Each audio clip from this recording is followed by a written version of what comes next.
Hi guys, it's Kyle with Aero Equipment here.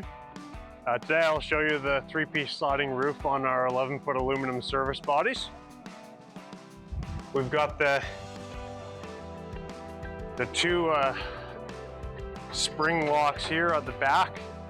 You release those and that just slides forward like that. And that'll lock in place at the very front. And then every 8 inches all the way up the galley you can lock it.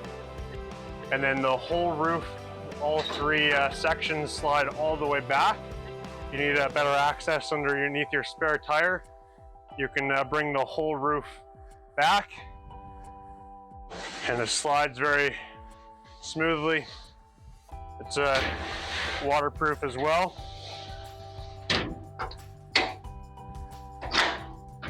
That locks into place.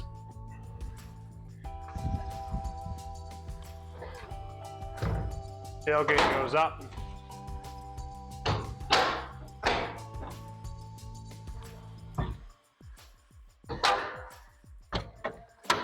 And that's how the 3-piece sliding roof works.